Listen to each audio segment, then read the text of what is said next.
Hi, everyone. So great to have you all here. Thanks for joining. I am Helena. I work for Miro. I'm a community specialist at Miro, and I'm also a Miroverse submissions coordinator. For those who don't know what Miroverse is, do check it out. And also, so what it is, a template library created by our Miro users. There are so many different templates, like so many different topics: strategy and planning, icebreakers, startup, research and design, and many more. Also, the distributed boards will be there, not every single one of them, but quite a few. So do check it out.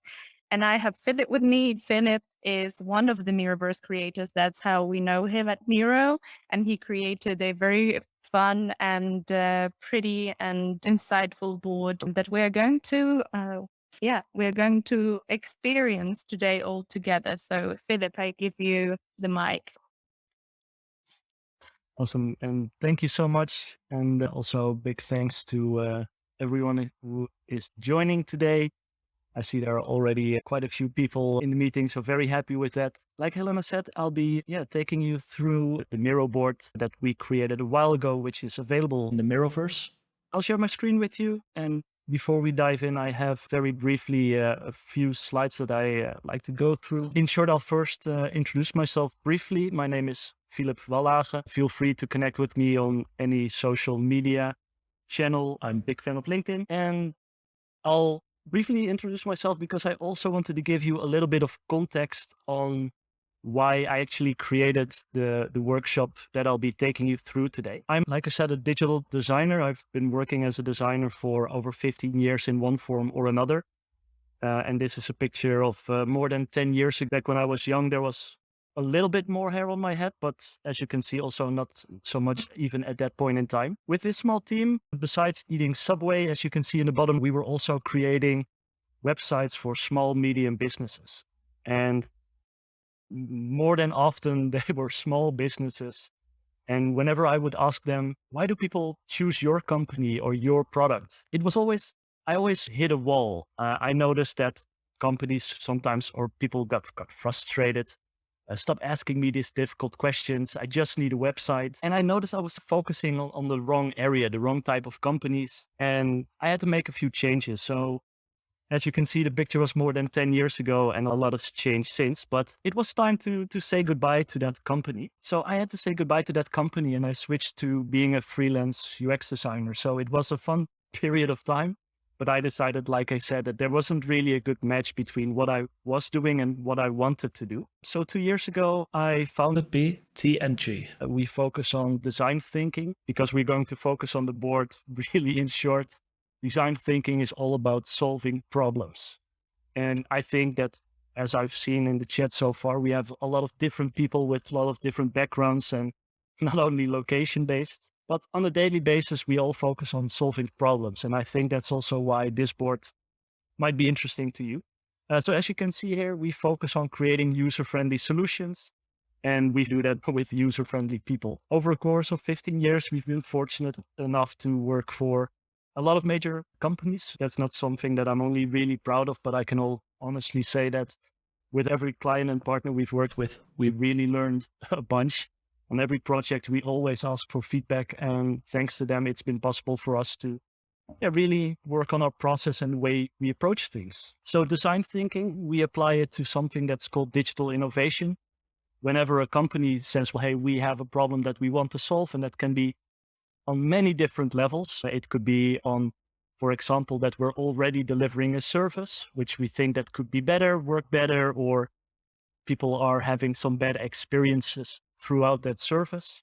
Digital innovation and design thinking can play a really big part. But as you can see here, this is the famous scribble. For those who don't know it, it really represents the process of solving problems. Because as you probably already know, there are multiple ways of solving a problem. And we really like to start with figuring out what is the goal of the company? Where do organizations want to go? And then you will figure out that there are a lot of things that could go better. There are a lot of different opportunities. So instead of saying we're just going to solve this specific opportunity, we like to inform our clients of which opportunities there are. And then when you've decided on what is the most relevant opportunity, There are, of course, multiple ways on solving that.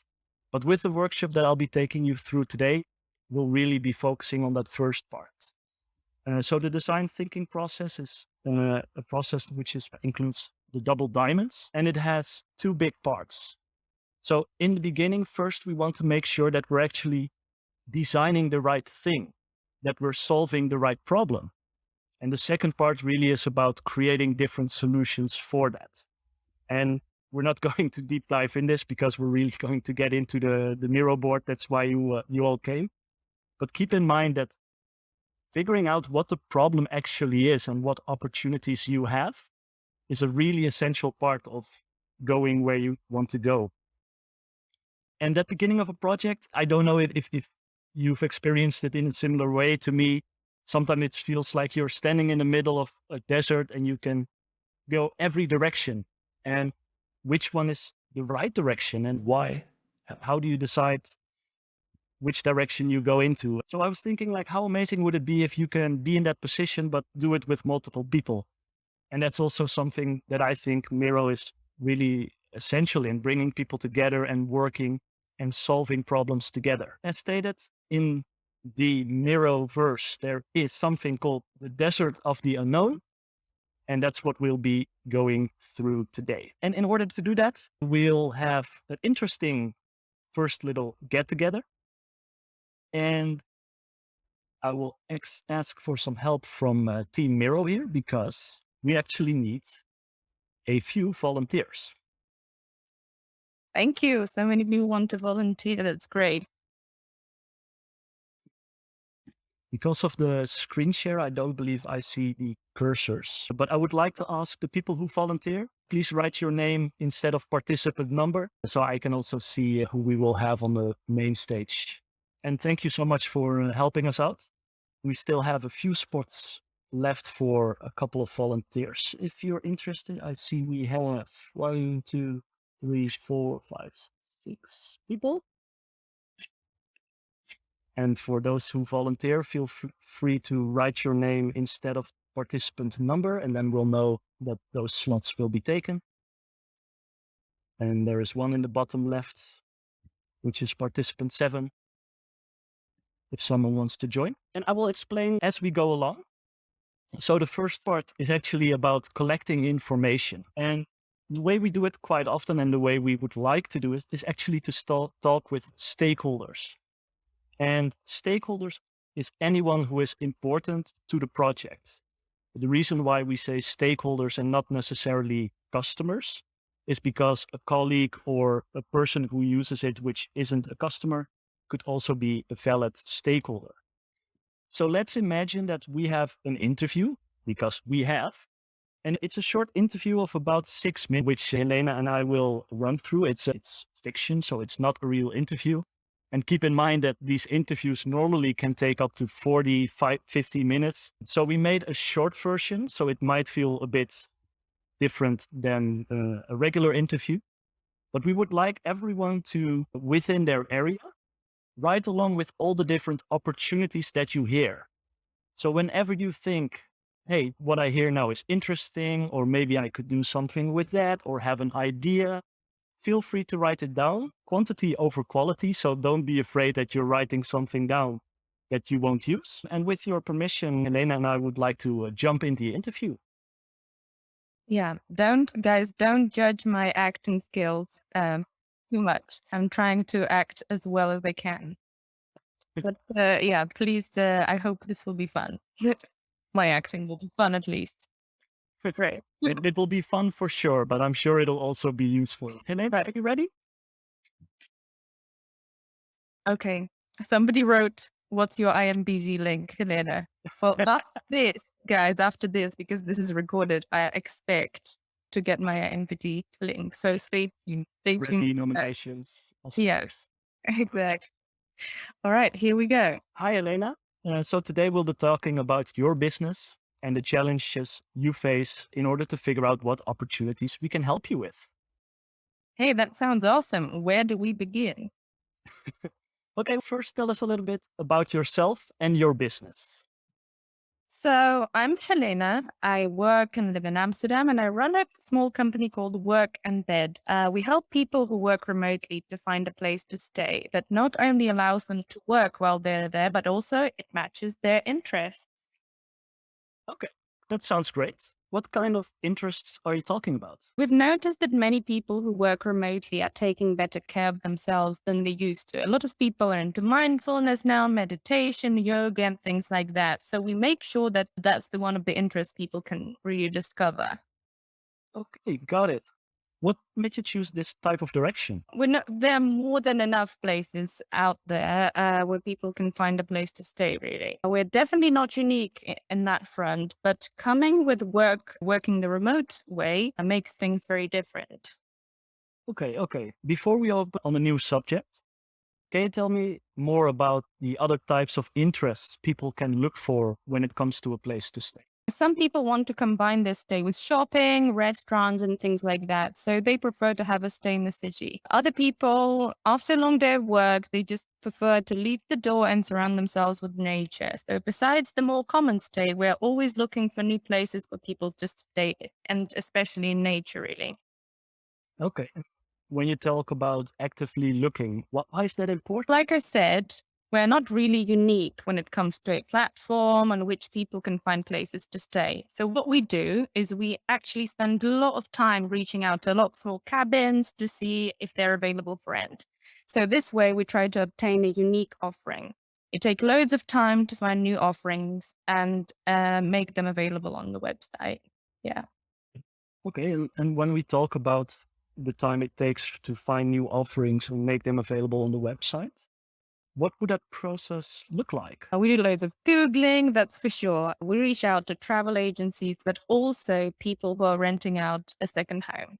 Not all findings are really listed. That's what makes them unique. We set up a call, we explain who we are and what we do, and ask if they're interested in listing their property for a small one-time fee. And if they are interested, we'll make sure to schedule a meeting with the photographer. He or she takes the picture that we need. It isn't very cost effective, but the pictures are responsible for the perception of quality on our platform. So once the listing is published, and the owner has to keep track of the communication, booking, and preparing and cleaning the property. Our platform takes care of all the payment automatically, so that's all covered. Okay, so that would cover a big part of finding properties to add to your offer. Are there any other things that make your day challenging? Oh, challenging. A pain in the ass, I'd say. Do you have any idea how much of a puzzle it is to make sure that all the property owners write a decent bit of copy for the property? Everyone does it in a completely different way. One person does it this way and someone else does it completely differently. Some even forget to write the most basic things like the number of rooms, square footage, etc. It's a complete mess. I can't really blame them. For some of them, it's the first time, but it takes me about 20% of my time to check the listings and ask the owners for improvements. Okay, you mentioned facing the challenge of having a platform which isn't exactly unique. Besides having unique high quality offering, how do you distinguish yourself from similar platforms? We put a lot of effort in our social media content, but our reach isn't really there yet.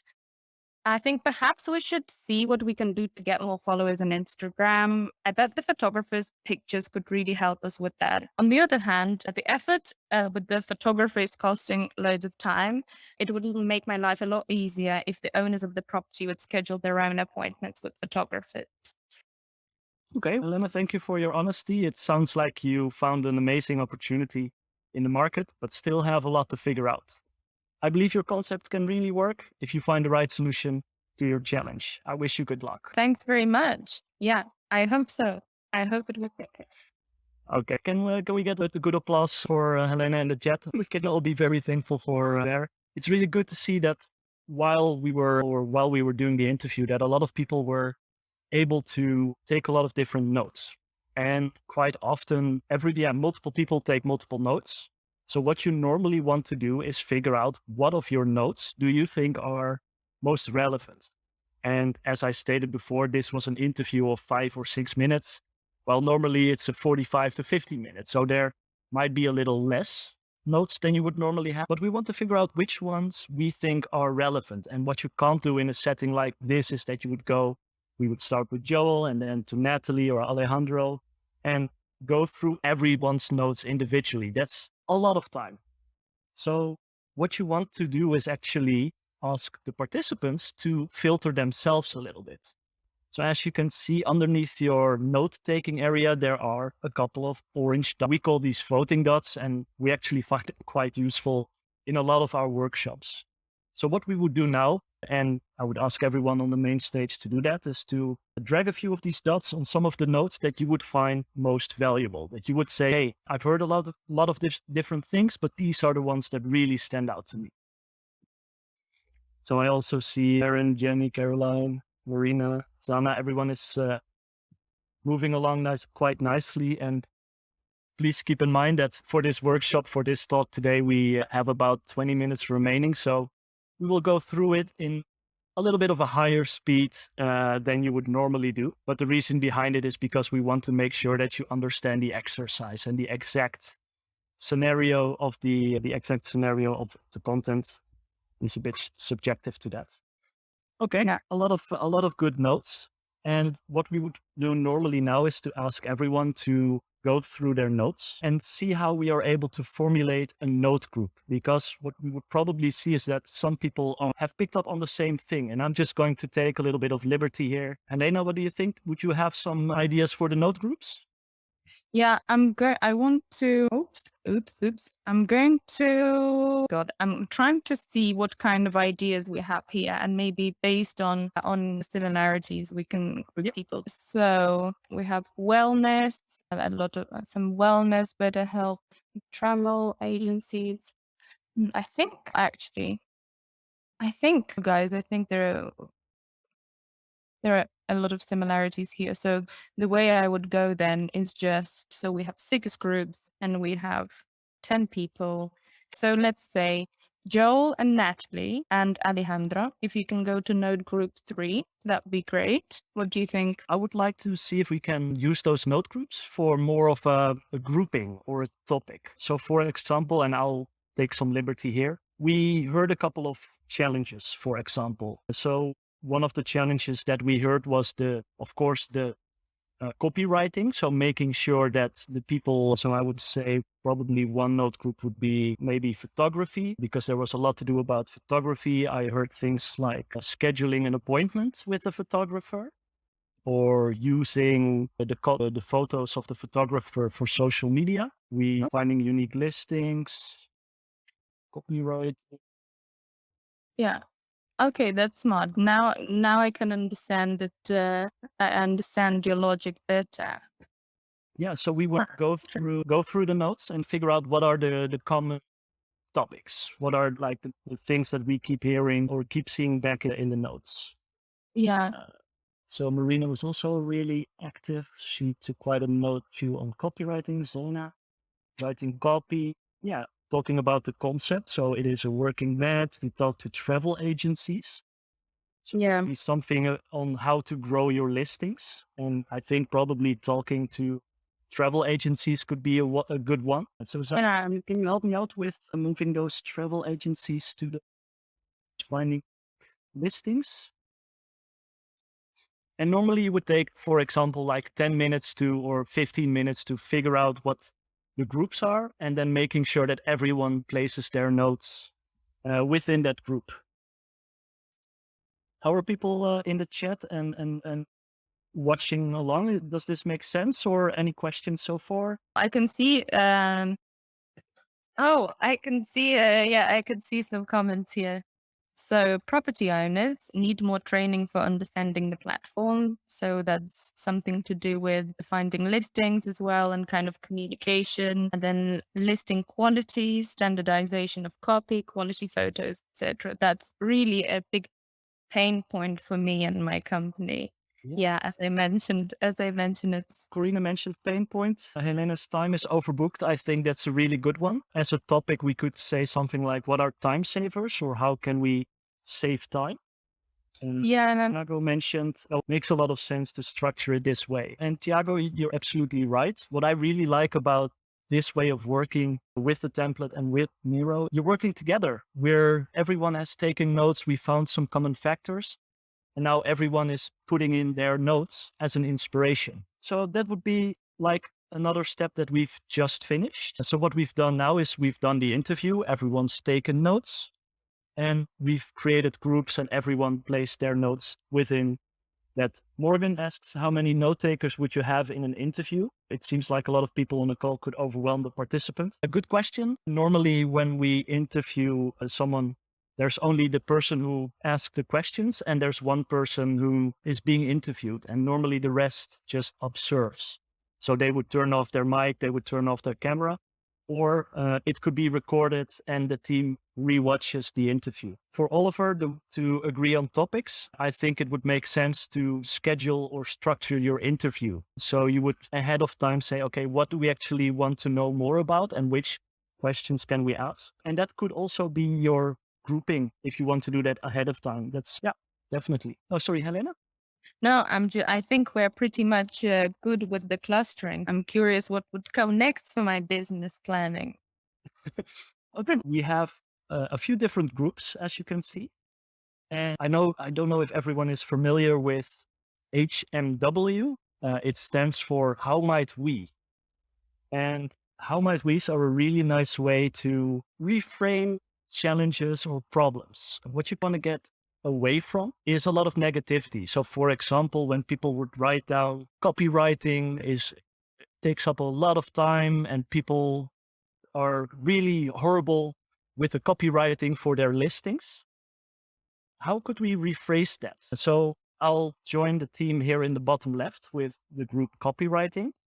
And I would like to ask 4 people to select the first few cards, and I'll select the last one and see if we can write how might we questions for the copywriting section. So I'll go ahead. The first one would be, how might we be able to help property owners to write better copy for their listings? And you could ask multiple how might we questions on this topic. It could be about you're not thinking in solutions yet, so you're really thinking in about opportunities. How might we be able to save time by improving the copywriting, or how can we make the copywriting more uniform? So there are a lot of different questions you can ask on each of those different topics, and you can use the notes that everyone wrote as an inspiration point. Does that make sense to everyone? It makes sense to me. And I'm very interested in one, how might we save Helena's time without her hiring more people? Exactly. Yeah, that would be a good one. Because I have no budget yet. It's very difficult. As someone writes, Morgan writes, how might we help provide property owners with guidance to write copy? Very true. I think guidance is very important. And so many times in my life or career, I have noticed that when that's not done properly, it can really lead to disaster. So clear guidance would definitely be a good point for me. Yeah. Agreed. Make sure that when you write these how might we's, that you're actually trying to find the opportunity and not so much hinting towards a solution. So for example, when you talk about creating a writing template, for example, you're already thinking in the solution. But yeah, this sounds great. How might we create a template? So that's, for example, already a solution, but it is a really good one to start with. How might we be able to help people write better copy? And then templates and those sort of answers would more be solution. So while everyone is writing how might we's, and once again, it's the project is fictive, but I'm happy to see everyone is able to draw inspiration from the interview. We've already used those orange dots. Yeah, sure, we can zoom in. Also, feel free to click the link in the chat if you want to open the board for yourself. But yeah, good point. So this is the copywriting cluster. Top part are simply notes that people can use for inspiration. And underneath, you can see the how might we questions. How might we questions are a bit more specific than the notes. A note can be anything, and we want to use it as an inspiration point. So with the notes, we're leaving it open so people can write quantity over quality, and other people can use that as an inspiration point. So like I said, we have another voting round. So we voted first on which notes are important, which were the orange ones. And as you can see here, for 4, 5, or 6 different clusters, you can easily write 4 or 5 different how might we's. Normally, we would take another maybe 10, 20 minutes to review every how might we and ask the participants to which how might we's, to which of these cards, would you feel that we can have the most impact with? So the how might we is not specifically a solution, it's the opportunity. So if we want to help Helena with her company, which of the opportunity areas would have the most customer value, business value? And everyone would take their blue dot, and people on the main stage, I would like to ask you to take that blue dot and post them or stick them on a how might we question that you would feel would add the most value.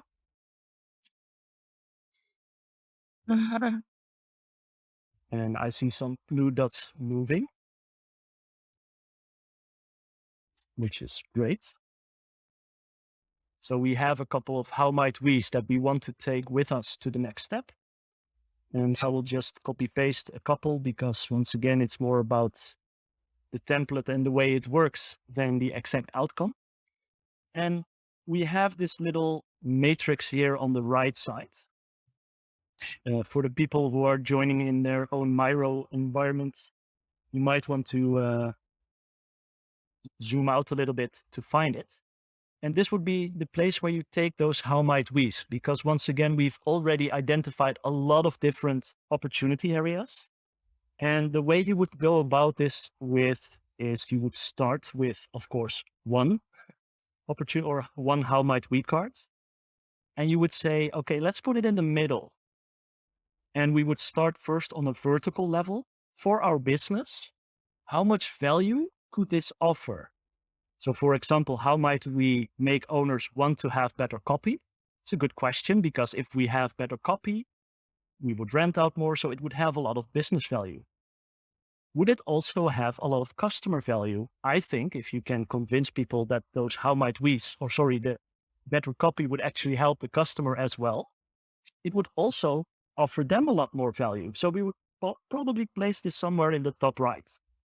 And this is not an exact science, but you would more place the other how might we cards based on where the other ones are. So you could say, does it have more or less than this one? And what you would end up with once this exercise is done and people would have placed the selected how might we cards on this map, you would look for the how might we cards that has, of course, the most business value, but also the value for the customer. I hope everyone understands what we mean with business value and customer value. It's the value that it has for your business. It could generate more revenue, save time and money, but also the customer should experience it as useful or a feature that they really have. So that's the template in short. Once again, like I said, the ideas that you would have in the top right, those are the ones that you would look for.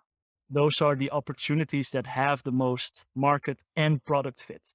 So you want to make sure that the product you're creating or the solution that you're creating also has value to the customer and not only for your business. Before I pass the mic, if we can put it in hip jargon, one last little side note of me. This is me with a picture of a couple of our team members from a little party that we threw not too long ago. If you're interested in learning more about design thinking or want to figure out how you can solve some of the challenges that you're facing today, I'm always, or I'm quite active on LinkedIn, sharing information about workshops, design thinking, and all the other fancy stuff that we do. Feel free to add me on LinkedIn. So once again, my name is Philip Wallage, which is Dutch.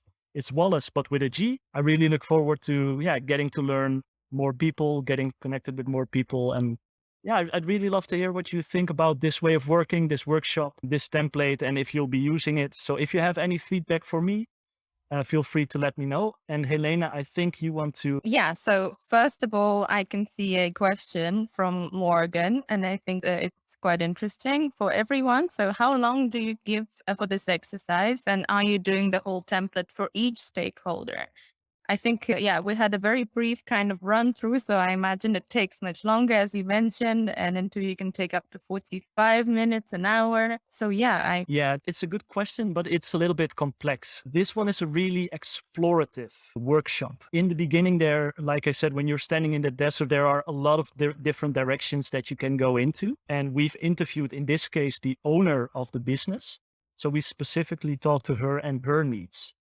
If you have different stakeholders and you want to know more about a specific stakeholder, or you feel that maybe one of the stakeholders has a specific strategic value to your company, this would be a workshop that you can use for them to really open up the dialogue and really figure out what opportunities there are for you to use and which direction you can go into. I hope that I answered your question with that. Time-wise, interview, it could take 40 minutes to then follow it up with all the working out. I would schedule 2 hours, which would be more than enough time, and probably take like a short 15, 20 minutes break after the interview. 2 hours.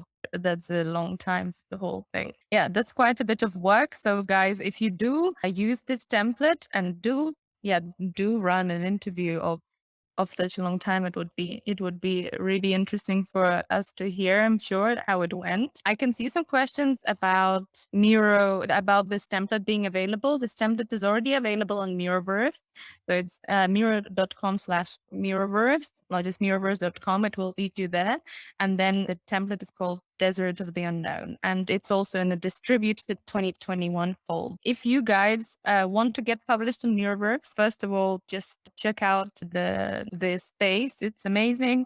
We work really hard to bring all these amazing works together. So send your work in, check out the work we have. That's going to be very interesting for us to see, and I would love you to join this community of creators. Yeah, that's for me. And we have just a couple of minutes. So why don't we take a couple more questions? I can see a comment about my acting abilities. Thank you. So yeah, let's take just a couple more questions, Philip. I think it was great to know more about the template rather than my acting. Although thank you very much. I feel very flattered.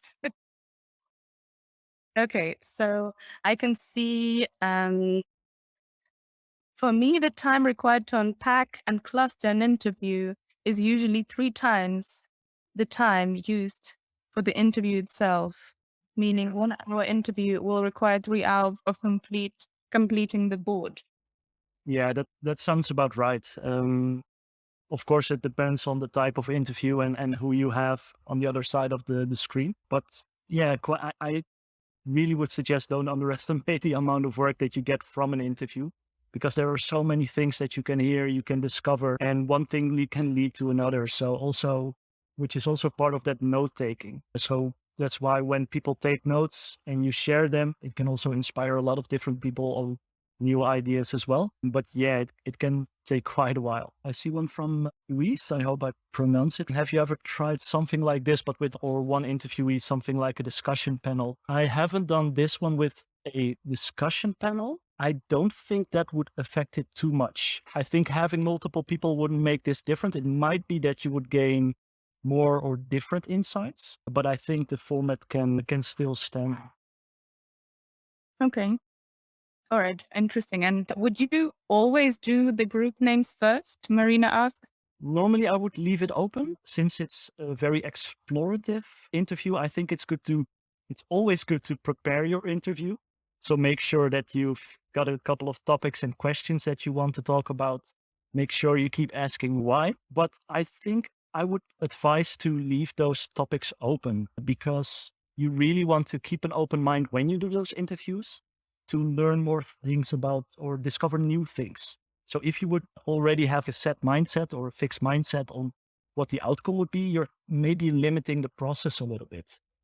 So I would suggest on going through the notes and the notes, and then figuring out what the big topics are. Okay, thank you. I can see more questions, but unfortunately, we are running out of time. So please ask Philip or me if you have any more. I'll be personally happy to talk to you guys and help you with Miroverse if you're interested, of course, as well. Philip, thank you so much for your expertise, for your design thinking expertise in particular. I feel like I've learned something today. I'm always amazed. It's rather simple. These steps are simple, but when you put them together, it suddenly makes so much sense. So I would definitely feel like I learned something today. And I'm sure others have to. And I will try out your template with my team, maybe. We're not many, but 4 of us can do it together. So thank you so much. Again, thank you so much, everyone, and see you further at Distributed. And yeah, have a great day. Have a great day, everyone. Thanks, everyone. Morning, whatever it is, whatever time zone you're in. Bye.